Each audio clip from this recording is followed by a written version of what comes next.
Woo! Everybody in the world love chocolate. We love it. It makes you happy. Yeah, it gets you sexy. Bun găsit! Astăzi vă arăt cum fac eu tortul cu ciocolată, frișcă și căpșune. Pentru blatul tortului avem nevoie de 10 linguri de zahăr, 8 ouă, 2 linguri de zahăr vanilat, 2 linguri de făină, un praf de copt, o fiolă esență de vanilie, o fiolă esență de portocale, 150 de ml de ulei vegetal și 120 de ml de lapte dulce. Pentru prima cremă, cea cu frișcă, avem nevoie de 250 de grame de mascarpone, 250 de ml frișcă lichidă, 150 de grame de zahăr pudră și 300 de grame de căpșune.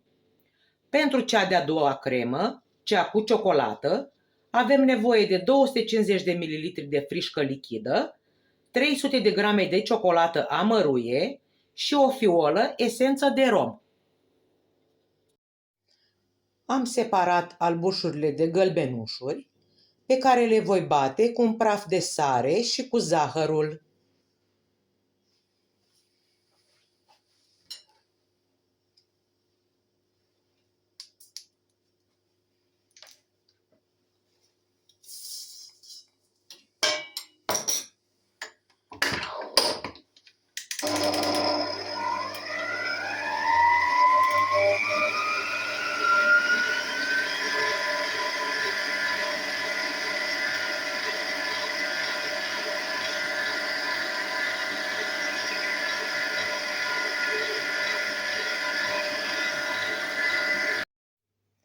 După ce am bătut albușurile, vom adăuga gălbenușurile și mixăm.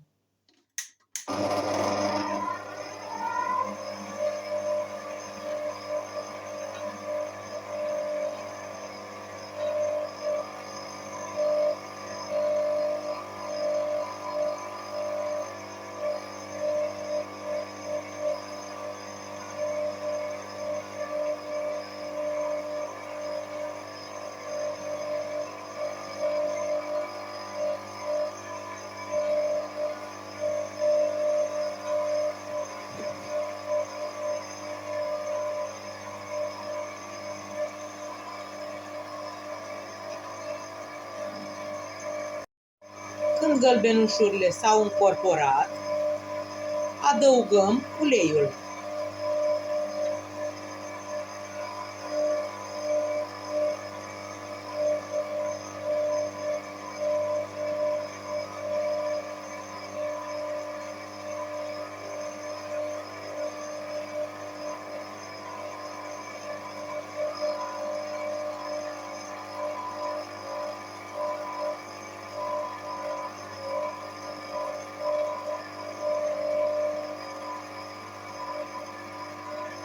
Adăugăm și zahărul vanilat.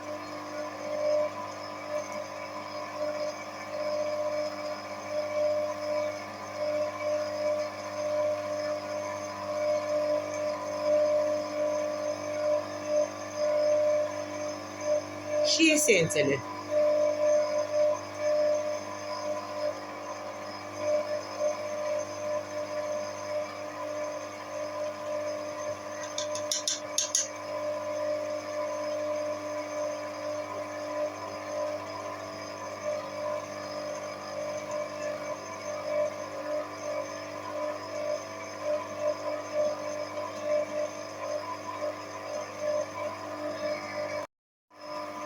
Am cernut făina și am amestecat-o cu praful de copt și o vom adăuga în compoziție.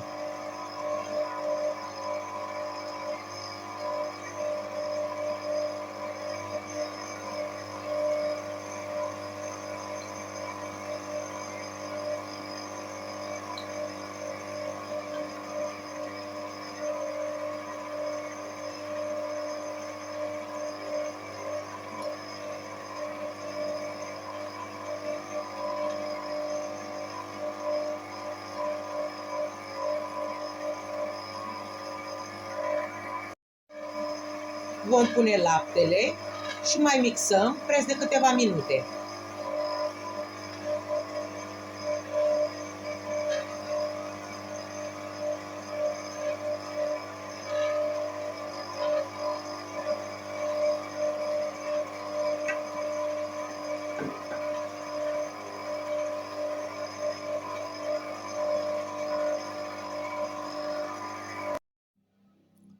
După ce s-au încorporat toate ingredientele, turnăm compoziția într-o tavă cu diametru de 22 de centimetri pe care am tapetat-o cu unt și hârtie de copt și dăm la cuptorul preîncălzit la 180 de grade timp de 40-45 de minute.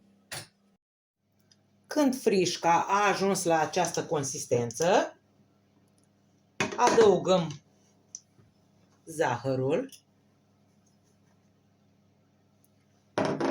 și mascarponele.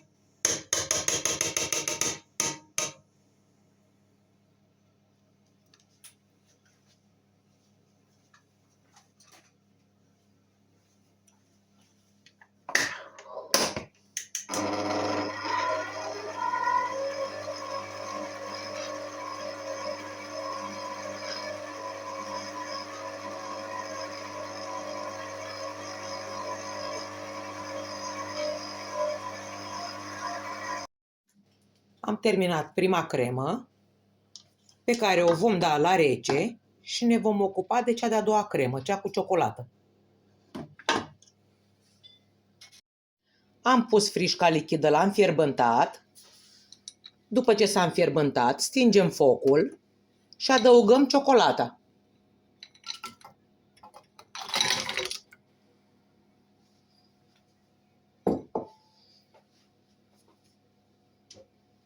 Cu o spatulă vom amesteca până ciocolata se topește.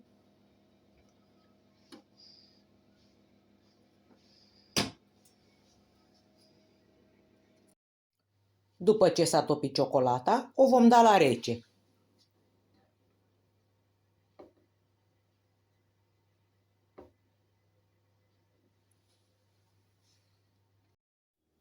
După ce blatul s-a răcit, l-am tăiat în două și începem să umplem cu prima cremă, cea de ciocolată.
Așezăm al doilea blat.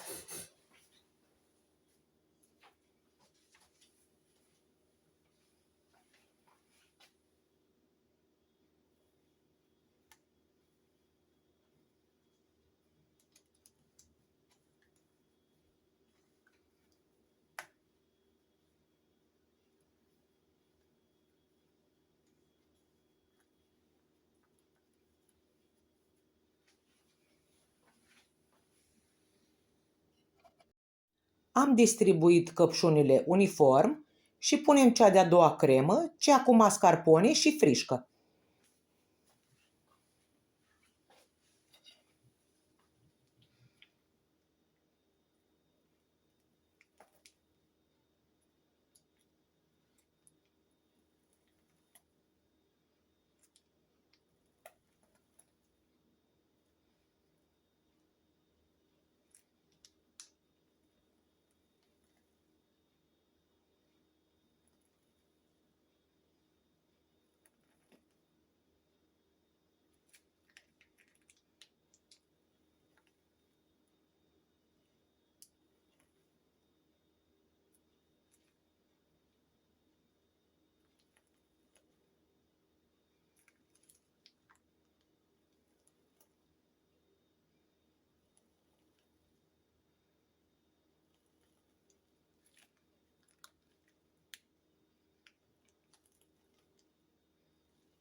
După ce l-am decorat, îl dăm la rece pentru 4 ore sau cel mai bine peste noapte. Așa arată și secțiunea tortului. Tortul meu cu ciocolată frișcă și căpșuni este gata. Dacă v-a plăcut rețeta, nu uitați să dați like, share și subscribe. Mulțumesc, vă doresc poftă bună!